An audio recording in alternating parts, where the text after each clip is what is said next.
Bueno, buenas tardes, muchas gracias por venir al lanzamiento del libro de la profesora Joana. Para nosotros como programa de filosofía es un gusto poder que usted contar con su participación.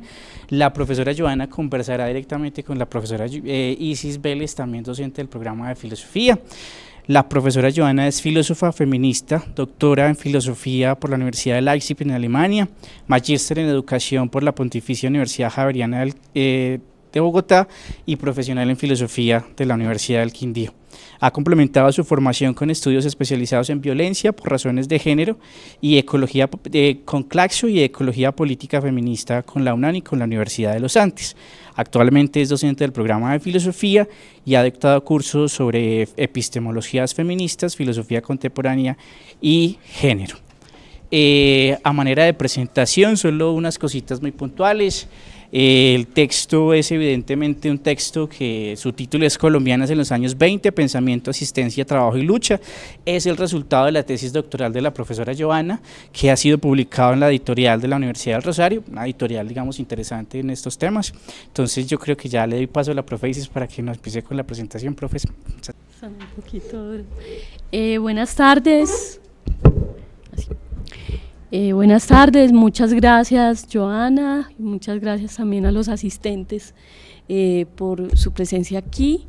El texto de Joana, pues agradecerle en primer lugar porque es un estudio, digamos, bien interesante sobre feminismo, pero tiene una singularidad, y es que se centra en Colombia, se centra en nuestro contexto y en el margen de 1920, digamos una época que, a decir de la profesora Joana en su libro, pues son los orígenes del feminismo en Colombia. Es ese rastreo y esa investigación. Permítame ustedes, profe, leo un poco para que ustedes tengan una panorámica acerca del libro de Joana. El libro de Joana Suárez Ortiz reconstruye una mirada minuciosa y emotiva de la presencia de las mujeres colombianas en la vida pública durante la década de 1920.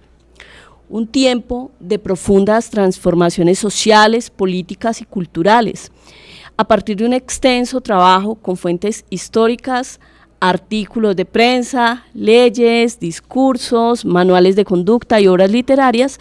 La autora recupera las voces y los gestos de aquellas mujeres que desde distintos ámbitos, la escritura, la beneficencia, el trabajo obrero y la acción política, empezaron a desafiar los límites del espacio doméstico y a participar activamente en la construcción de la modernidad colombiana. Y como lo dice la profesora Joana en su libro, pues casi que hay un elemento que yo lo veía como un elemento medieval, porque en el medioevo hay un culto a la mujer, ¿no?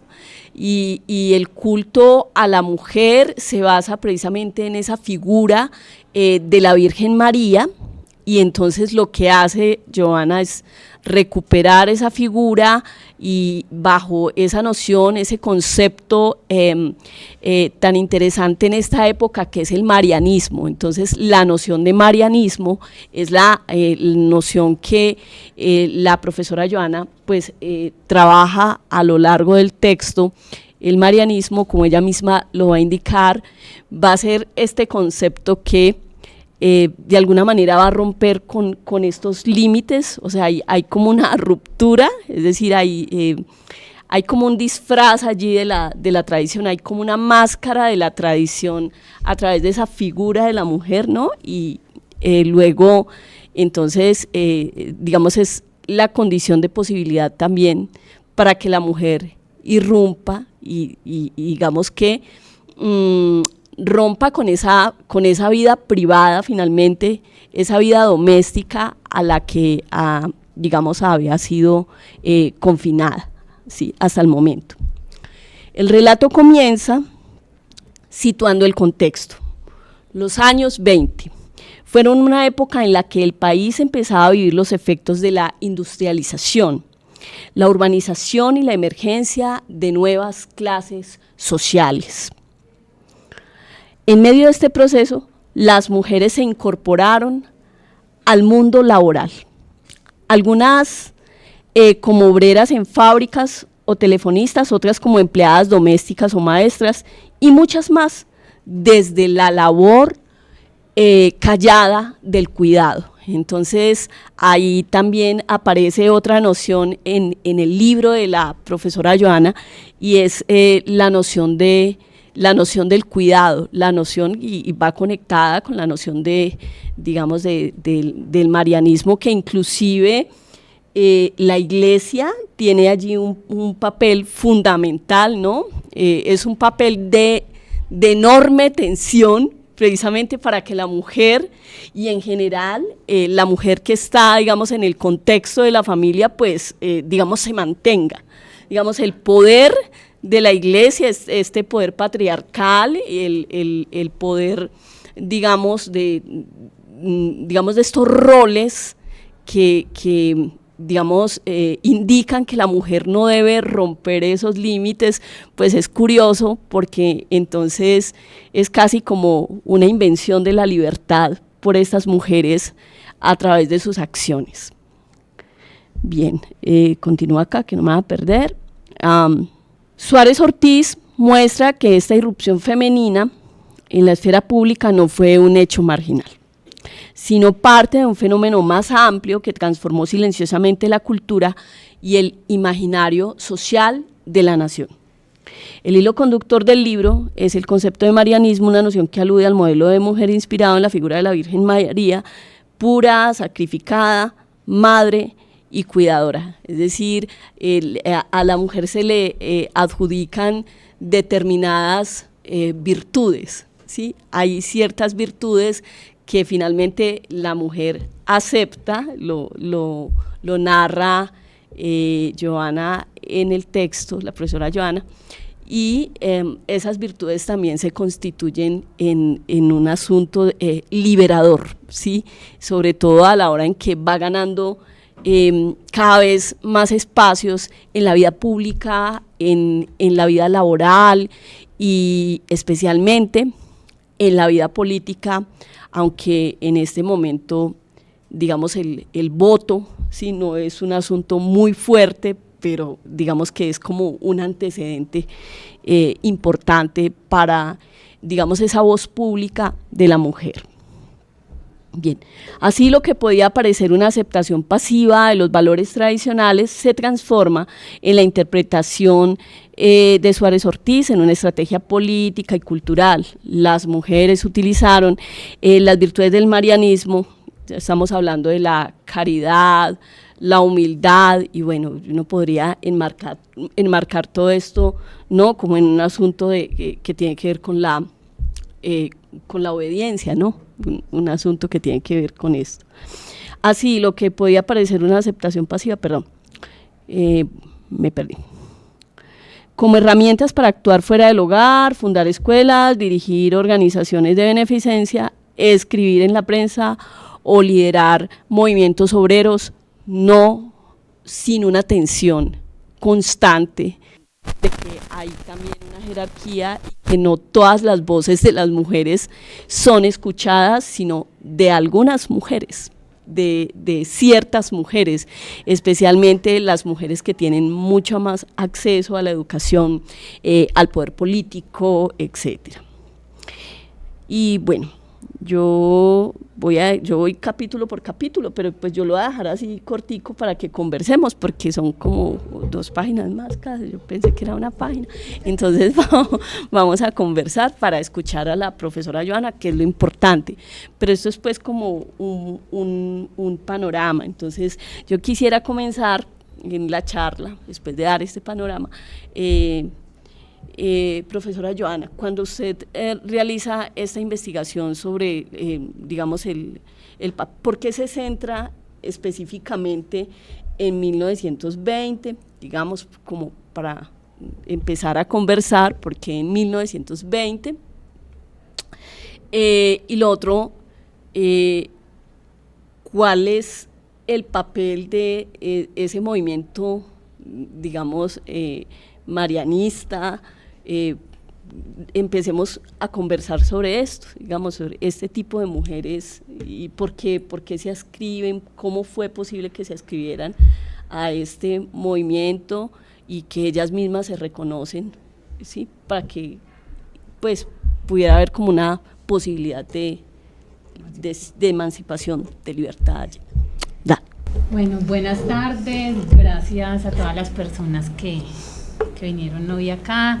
Gracias, Norberto, por la presentación, a la profesora Isis también por esa lectura tan cuidadosa. Bueno, me siento muy contenta de estar acá, en mi alma mater, acá con los amigos y compañeros de juergas durante el pregrado. Y bueno, y gracias a los profesores que están acá, a Mercedes, gracias por estar acá, a las estudiantes, Andrea. Bueno, voy a empezar con la primera pregunta que me hace Isis, y es sobre ¿por qué 1920? Resulta que cuando yo empiezo a revisar archivos, me encontré con un libro de Rosa Emilia Bermúdez Rico, una socióloga de la Universidad del Valle, que tiene un libro sobre las mujeres en Croydon. ¿Qué pasa con ese libro? Ese libro lo que hace es mostrarme que la fuerza obrera femenina en un determinado momento era la femenina era mucho mayor que la masculina. Me queda eso rondando en la cabeza, viajo, eso fue antes de irme a hacer el doctorado, me voy para Alemania, empiezo a buscar archivos porque eso me queda rondando en la cabeza y me doy cuenta que en esa década que ella la nombra solamente, no solamente hubo luchas obreras, que pues yo describo una en el libro, que es una lucha obrera muy importante y es la de Bello, Antioquia. En 1920, que es una lucha obrera donde 400 mujeres paran durante 2 meses. Digamos que eso me queda ahí. Empiezo a revisar archivos no solamente en Alemania, sino que cuando viajaba acá a Colombia, en la Biblioteca Nacional, en el Archivo Nacional, viajo a Cali, viajo a Medellín y me doy cuenta que hubo bastante producción intelectual de algunas mujeres y que muchas firmaban con seudónimos, de eso me doy cuenta después, pero entonces algo particular que veo ahí es que hay un modo de hablar de esas mujeres que me parece como raro, y ese modo de hablar siempre estaba. Por ejemplo, en el capítulo 1 hablo un poco de eso, sobre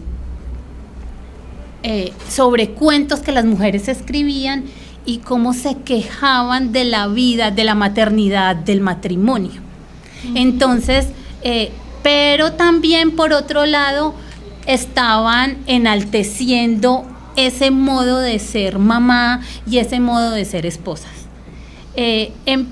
Sigo investigando y me doy cuenta que en 1854 sale la Ineffabilis Deus. Y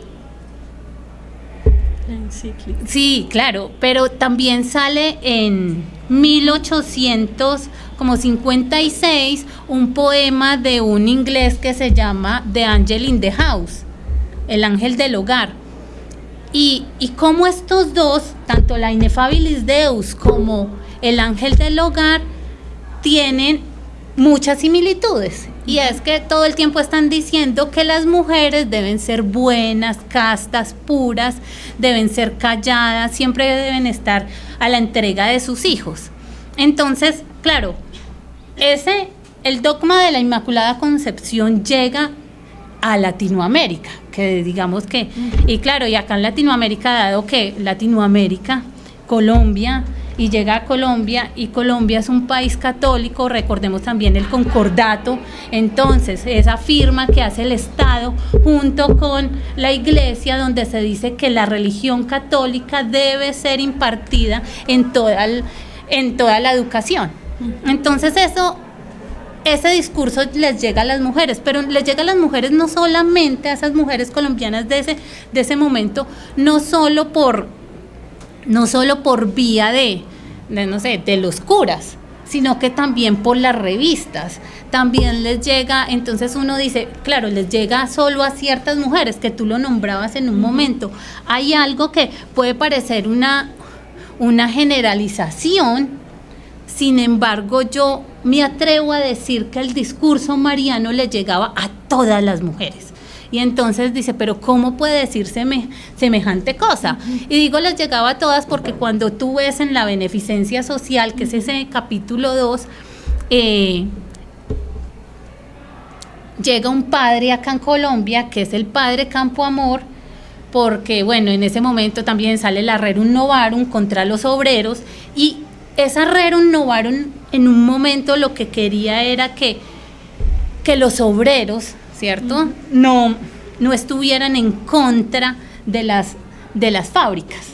Digamos que esa pelea que había entre obreros y el socialismo que se estaba instaurando en Europa. Entonces, ¿qué es lo que va a pasar? Pues mandan a un curita para que entonces no haya socialismo acá en Colombia. Ese curita llega acá y lo que pasa es que ve, según todos los archivos que revisé, que la fuerza obrera en ese momento todavía era muy incipiente. Ya después de los 20 y pico ya es mucho más fuerte, y que lo que había acá era una población empobrecida. Este señor llega y se encuentra con un montón de mujeres de la clase alta o clase acomodada, como lo llamo yo ahí, y estas mujeres le ayudan a este señor a montar unas fundaciones. Y cuando yo digo que el discurso no solamente le llegaba a las mujeres de las clases altas, que algunas habían ido al exterior a estudiar, sino que les llegaba a todas las mujeres, era porque estas mujeres de la clase acomodada que estaban en la beneficencia empiezan a ir a hacer lo que se llamaba en ese entonces las visitas domiciliarias, para llevarles, para enseñarles a las mujeres obreras y a las mujeres empobrecidas cómo tratar los alimentos, todo este proceso de higienización que se da en ese momento. Por eso cuando tú decías, claro, son mujeres que ayudan a la modernización del país. Sin embargo, eso no está en los registros, son invisibilizadas esas acciones de estas mujeres. Digamos que ahí como que te doy como el panorama de cómo llega el marianismo y cómo se empieza a difundir el discurso mariano. Sí. Y bueno, y ese papel de las mujeres, tú mencionabas ahorita como hay una idea de beneficencia, hay una idea, y entonces hay un grupo de mujeres benefactoras, ¿sí? ¿Cuál es la relación ahí de estas mujeres benefactoras con ese otro tipo de mujeres que tú dices, bueno, están empobrecidas, digamos, hay mujeres que no tienen la voz que tienen algunas, lo que tú llamas las mujeres acomodadas, porque finalmente son mujeres que, digamos, están, podríamos decir, mucho más sometidas. Entonces, ¿cómo se da esa relación para que precisamente las mujeres racializadas, estamos hablando, por ejemplo, mujeres negras, digamos, mujeres que pertenezcan a una comunidad indígena, etcétera, y digamos que estén en ese margen de la pobreza, logren también, digamos, acceder también a ese, no solo a ese discurso, sino a las acciones que proponen las benefactoras, porque finalmente esto va a converger en un asunto de reconocimiento público y reconocimiento político. Entonces, de pronto, si tú... Claro, yo específicamente cuando hablo de las mujeres benefactoras y de las beneficiarias, hablo de un caso en particular y hablo de una fundación, que es la Fundación Las Marías, que es la que ayuda a a crear el Padre Campoamor la crea, pero es con la donación de unas mujeres que son las benefactoras. Estas mujeres, las Marías, entonces yo las llamo las benefactoras y las beneficiarias. ¿Quiénes son las beneficiarias? Son mujeres que han migrado del campo a la ciudad en su mayoría. Tener el registro de si son mujeres racializadas, logro verlo un poco en algunos cuentos que escriben algunas mujeres, porque tampoco, de esa narración. Sí, de esa narración, sí, porque es muy difícil decir, eran tantas mujeres o de tales comunidades. Hay un discurso de 127 indígenas mujeres que envían al Congreso. Eso es el único registro que tengo, si me dices de mujeres racializadas así. Y el otro registro que tengo es de cuentos que mujeres de las clases acomodadas hablan de las mujeres racializadas, digamos, por ese lado. Es a través. Sí, es a través. Porque cuando veo a las Marías y veo los relatos de las Marías, que son las mujeres de la fundación que funda el Padre Campoamor, ahí no logro ver eso. Pero son mujeres que han migrado, repito, del campo a la ciudad, en su mayoría mujeres, no, en su mayoría no, podría decir también que todas eran solteras, y eso ya lo vamos a hablar ahorita, porque porque la palabra virtud va a cobrar una importancia en esa época. Entonces son en su mayoría mujeres solteras, virtuosas. ¿Qué quiere decir virtuosas? Son mujeres vírgenes, ¿cierto? Sí, también entonces lo que vemos es que, claro, en el cine, Bajo el cielo antioqueño, que es una película de 1926, uno también puede ver ese tipo de mujer. Entonces, estas mujeres benefactoras lo que hacen están en la fundación y lo que hacen es educar a estas mujeres. Y entonces enseñarles lo que te dije yo, la higiene del hogar, cómo ser unas buenas mujeres. Pero hay una diferencia entre las dos, porque uno pensaría que las sometidas son las mujeres beneficiarias, porque entonces a ellas es a las que les llega el discurso y como que les tocaría tragarlo enterito. Sin embargo, a diferencia de las benefactoras, yo lo digo como ambas tienen que procurar casarse. Y las Marías dicen, nosotras somos devotas sin hábito. Ellas deciden no casarse. De hecho, la caja social la ayudan a fundar estas mujeres, solo que obviamente el registro no está, porque en ese momento no podían las mujeres firmar. Entonces, ¿qué es lo que pasa ahí? Toda esta invisibilización que pasa ahí, y estas mujeres, a diferencia de las acomodadas, a las acomodadas les tocaba casarse. Digamos que sí o sí les tocaba casarse. No estaba bien visto que ellas que fueran no solteras. No tenían esa libertad de decisión. Ay, perdón. No te preocupes. Sí, así como las beneficiarias podían decir no me caso, y se quedaban en la Fundación Las Marías, como devotas sin voto. Bien, hay una cita. Sí. Hay una cita tuya, dice, esa es de la página 290 aproximadamente, ¿sí?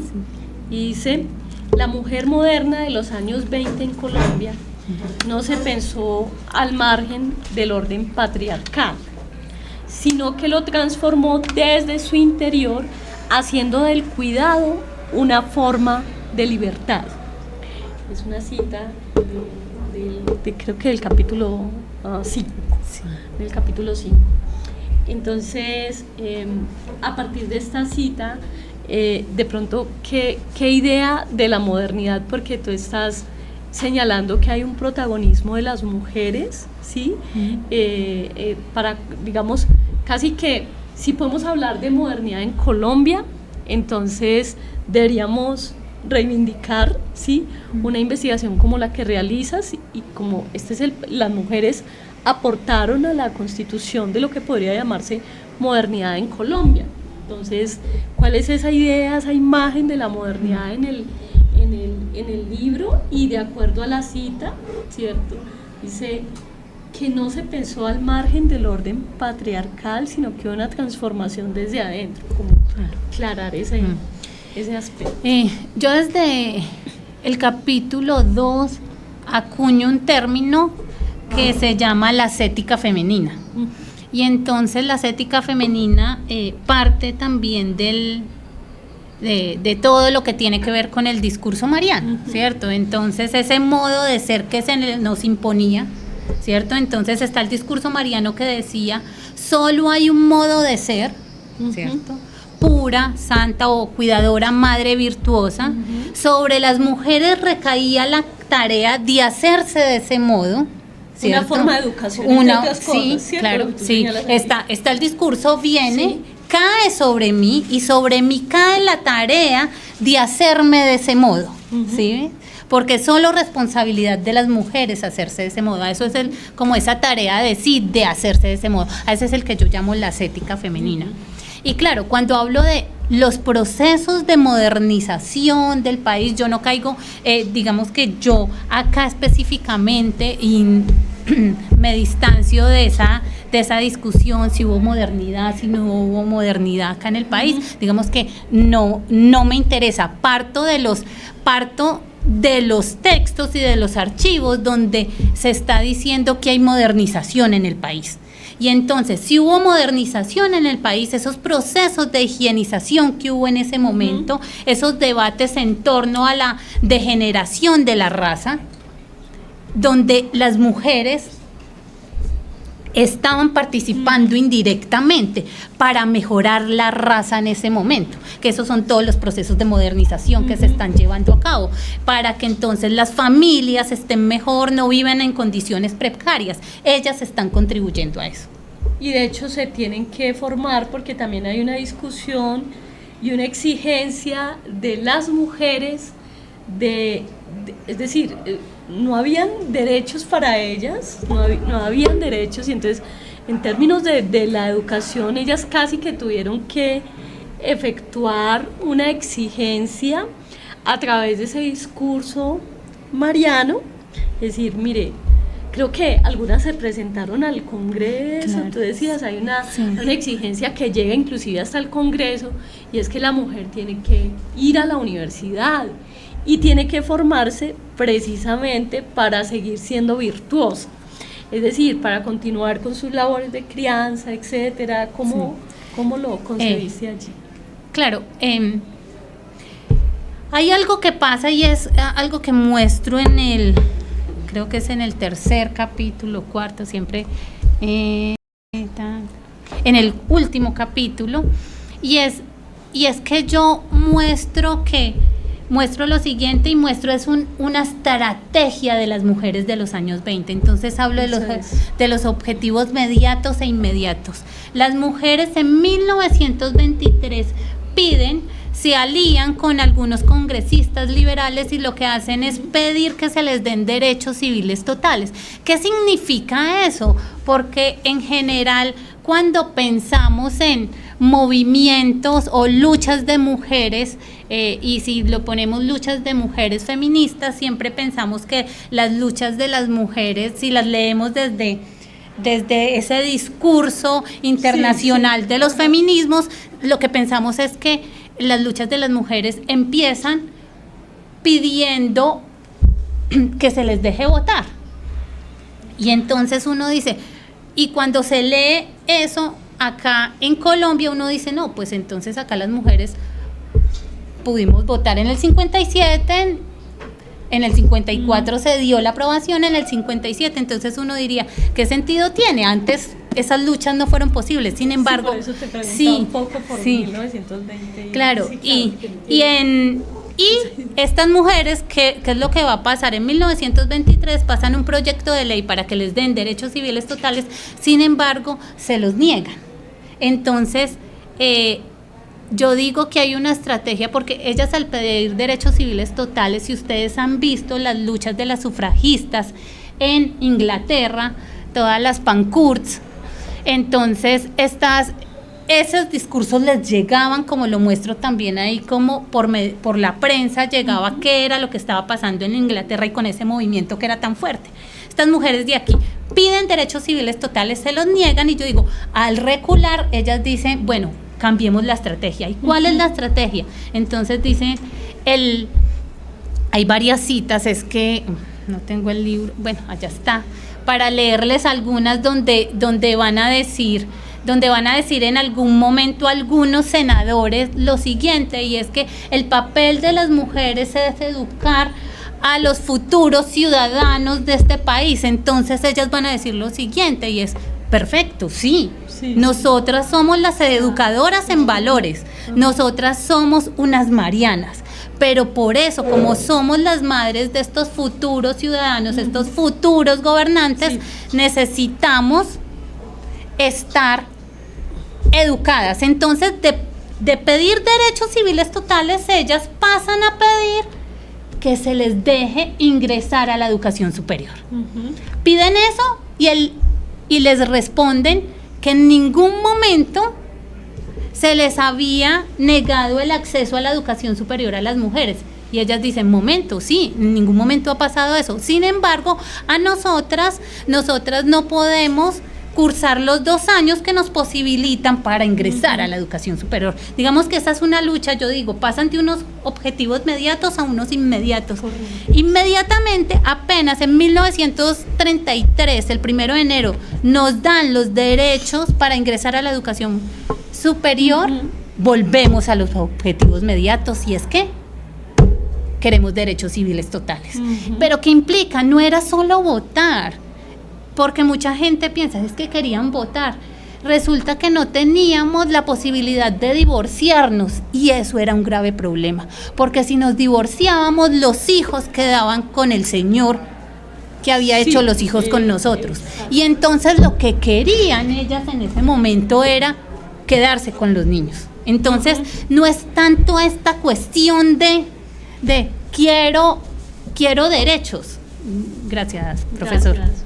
Sino que quiero poder, esta línea matrilineal, ¿qué significa eso? Donde entonces, claro, está el discurso mariano, y afirmarse en el discurso mariano, es lo que tú dijiste ahorita, es la condición de posibilidad para poder acceder a la escena pública. ¿Ya? Que digamos que por eso yo muestro el marianismo como una herramienta de doble filo. ¿Y por qué la llamo una herramienta de doble filo? Porque no es solamente, está en tensión, no es solamente un discurso opresor, sino es un discurso que también liberador, que me da la condición de posibilidad para transitar. Yo digo que hay un tránsito continuo entre lo público y lo privado, afirmándose como cuidadora madre virtuosa.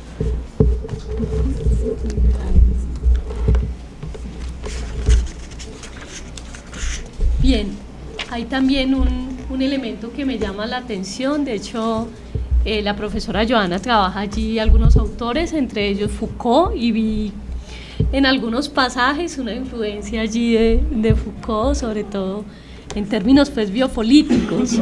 Entonces, quería de pronto preguntarte el papel, bueno, a propósito de todas estas limitantes que tienen las mujeres, digamos, cómo se conciben esos cuerpos femeninos. Aquí hay un pequeño extracto. El cuerpo femenino es territorio simbólico de poder y resistencia, es más o menos una idea que tú manejas. Entonces, ¿cómo empieza a darse esa transformación de los cuerpos? Porque, bueno, al lado de la, digamos, de este elemento liberador, por ejemplo, las mujeres que empiezan a ocupar con su presencia la escena pública, profe, esas mujeres son tachadas de que no son virtuosas. Es decir, no son mujeres virtuosas. Y cuando uno dice no lo son, precisamente porque no tienen el respaldo de esa vida privada, ¿cierto? Porque el respaldo es un hombre, ¿no? Finalmente. el respaldo ahí en la institución, que es la familia, sí, esa familia tradicional, es un hombre. Y también pues los roles que se cumplen al interior de esta institución, que es una institución cristiana, ¿no? La familia tradicional. Entonces hablas allí de el cuerpo femenino como territorio simbólico. ¿Cómo se expresan esos gestos de las mujeres? ¿Cómo se expresan esos movimientos? El lenguaje, ¿cómo empieza a cambiar? Eso es uno de los... Bueno, hay algo que pasa y es que se distingue a las mujeres como Evas y como Marías. Digamos que dentro de todo el discurso mariano, entonces solo hay dos maneras de ser mujer. O eres una Eva, o eres una María, o eres una mujer pública, o eres una cuidadora, madre virtuosa. Y esa mujer pública, y además lo dicen así, las mujeres públicas. Como peyorativamente. Peyorativamente, sí, claro. Públicas, sí. Entonces, por ejemplo, pasa algo con la Fundación Villa Javier, que hay dos fundaciones que ayudan a crear las mujeres benefactoras junto con el Padre Campo Amor, que fue las Marías de las que ya les hablé, que son todas estas beneficiarias auspiciadas por las benefactoras, y está por otro lado la Fundación Villa Javier, que es de obreros. Hay una historia que cuenta una de las Marías que toda la comunidad cuidaba tanto el barrio que una vez vieron a unas mujeres de dudosa procedencia y que el padre dio la orden que la tomaran y la sumergieran en una alberca, no sé a qué horas de la madrugada, y que la sacaron del barrio. Entonces, ¿cuáles eran los gestos? Por ejemplo, cito de nuevo Bajo el cielo antioqueño, que es esa película de 1926, donde se dice que las mujeres no podían estar en la noche en las calles. Una mujer que estuviera en la noche era una mujer que no era virtuosa. Y entonces, claro, cuando uno ve esta película, uno ve a una obrera que está angustiada porque le cambian el horario, porque le ponen el horario de la noche. Y entonces cuando uno, y esto es en una película, pero cuando uno va a los archivos y lee la huelga de Bello Antioquia, que duró 2 meses, estas 400 obreras, y entonces que el registro está en el tiempo, día a día, la narra el curioso impertinente, y entonces le preguntan a una de ellas que cuáles son sus demandas, y ellas dicen que nos cambien los horarios, nos den 1 hora para almorzar, nos dejen usar zapatos y que cambien a los vigilantes de salón que nos acosan. Entonces, claro, sí hay ciertos modos de ser mujer que no están permitidos dentro de ese discurso mariano de cuidadora madre virtuosa. Entonces, por ejemplo, mujeres que transitan en la noche, mujeres que salen solas a la calle, porque como tú decías, siempre se quería una imagen masculina al lado, que todavía en algunos lugares del mundo sigue pasando. Digamos que esos eran esos modos. Hay algo que pasa y hay un manual de conducta que escribe una señora. Estoy pensando así, el nombre de la señora se me vendrá en algún momento, ahí lo cito. Y esta señora de la clase alta dice que no quieran las empleadas domésticas y no quieran las obreras quererse parecer a las mujeres de la clase alta. Y entonces, ¿por qué decían eso? Porque la mayoría de las mujeres que trabajaban en la industria fabril eran solteras. Y estas mujeres, su salario era mucho más bajo que el de los hombres, pero ellas, su dinero no lo gastaban ayudando a sus familias, ni tampoco lo gastaban en sus hijos. A diferencia de las mujeres obreras en Europa, estas mujeres se compraban zapatos, y hay Claro, las únicas que usaban zapatos en esa época eran las mujeres de la clase social alta y las que usaban guantes. Entonces había manuales de conducta diciéndoles a esas mujeres no se quieran parecer a nuestras mujeres. Hay un diario, el diario de Jorge Chavarría, uno de los dueños de Fabricato, que está diciendo que él mismo dice no quieran estas mujeres quererse parecer a nuestras mujeres. También por todas partes les llegaba ese discurso. Entonces, sí hay unos indicios, como son mujeres que transitan en la noche, son mujeres que no son limpias, que todo el tiempo están diciendo, en los diarios las mujeres obreras son boquisucias, bueno, todo esto que se va diciendo, a diferencia de las mujeres virtuosas. Pero además son mujeres que también están, es decir, son mujeres frágiles porque también están sometidas, digamos, a los abusos de un patrón o inclusive a los abusos de compañeros que son, de alguna manera es casi que también hay una culpa con la que cargan estas mujeres, ¿sí? Claro, de hecho lo que tú dices es cierto, como de nuevo vuelvo a la ascética femenina, está el discurso que les dice que ellas tienen que ser de determinado modo y sobre ellas recae la tarea de hacerse de ese modo. En los archivos, en los periódicos se ven muchas noticias de infanticidios. Y entonces son mujeres que matan a sus hijos, apenas nacen, los esconden para poder seguir conservando esa virtud. Que también, si viste, sí. Hay un cuento que yo cito de una mujer que escribe una mujer y lo manda a un concurso, se gana un concurso que es el primer concurso de literatura para señoras y señoritas en 1920, que se titula El cuento. Una chica que tira a su hijo a la comida que le daban a los cerdos. Entonces, ¿qué es lo que pasa ahí? Pero ahí se ve la tensión del discurso mariano, porque ella lo tira porque debe conservar su virtud, pero cuando van a tomar a ese niño y el alcalde lo va a matar, ella dice, no, es mi hijo y la leche que tengo aquí es lo que demuestra eso. Es como recurre también al marianismo para poder salvar a ese niño, y ahí se ve esa tensión que hay ahí. Sí. Profe, ¿cuál es el legado histórico? Es decir, ¿cuál es el legado histórico que nos deja el marianismo y este movimiento que, como usted bien lo señala, es algo muy distinto, digamos, al feminismo europeo?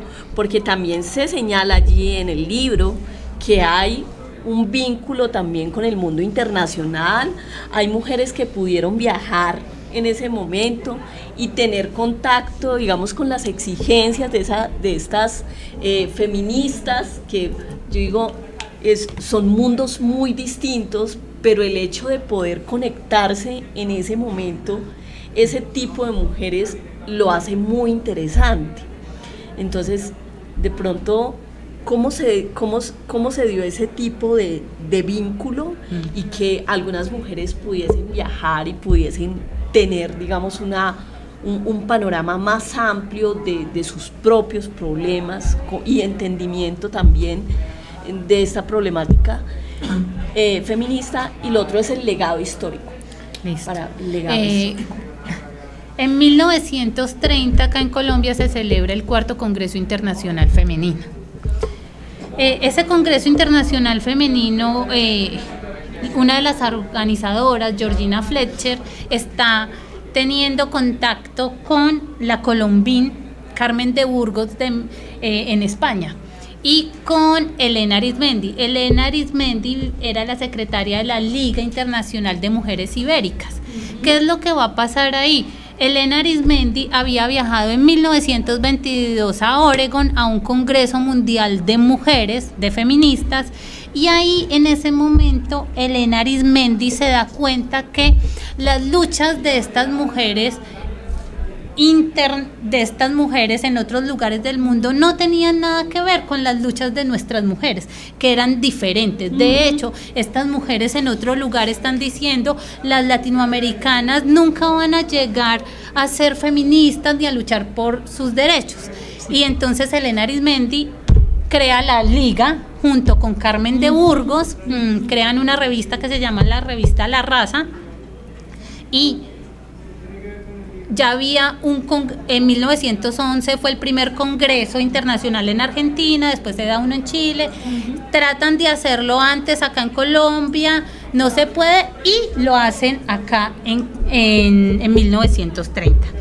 Claro, todo el tiempo hay relación y se está hablando con estas mujeres de otros lugares del mundo, y se está viendo qué está pasando, pero las mujeres colombianas se declaran feministas católicas, y uno podría decir, esto es como una contradicción, o qué cosa tan rara, pero se declaran así como estrategia, y ellas dicen, no somos como las rabiosas Pankhurst, es decir, como las sufragistas de Inglaterra. Entonces pensemos como que, claro, ellas están diciendo, no nos metan dentro de esa categoría de esas mujeres, porque si nos meten ahí dentro de esa categoría, eso va a tener unas implicaciones, y es que no vamos a lograr tener nuestros derechos. Digamos que eso es lo primero. Profe, que tú me decías. Pero un paréntesis, qué pena interrumpirte, pero es que, pues leyendo estas citas, es posible que haya una conciencia,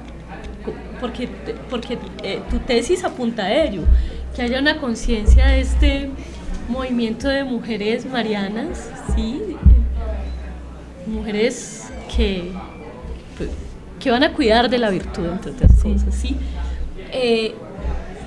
¿Existe esa conciencia, o también existe una contradicción en el sentido de que hay mujeres, o habrá mujeres y casos de mujeres que efectivamente, digamos, se diferencian de esa mirada, digamos, esa otra mirada europea, y definitivamente dicen, no, nos declaramos de esta manera? Estoy preguntando, es decir, hay como una especie, hay un convencimiento de esas mujeres, ¿sí? De pronto como en este paréntesis, un convencimiento, o definitivamente algunas dicen, sí, somos feministas católicas. Sí, es decir, lo somos, y no es por simple estrategia.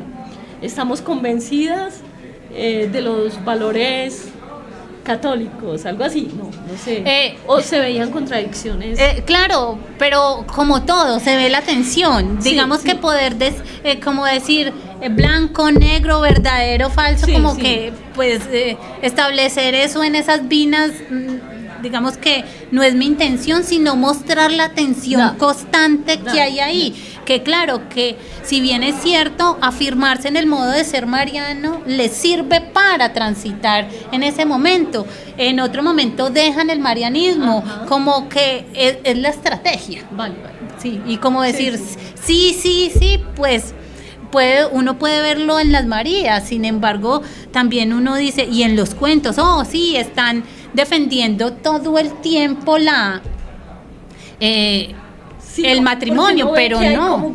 Uno lo ve como un convencimiento. Como un convencimiento también de, no sé, puede ser peligroso, ¿cierto? Uno finalmente. Sí, pero hay ahí. Bueno, claro, pero en la lectura, en la lectura de esos cuentos escritos por esas mujeres en 1921 ve como que no, pues ahí está diciendo que está cansada del matrimonio, que no me interesa.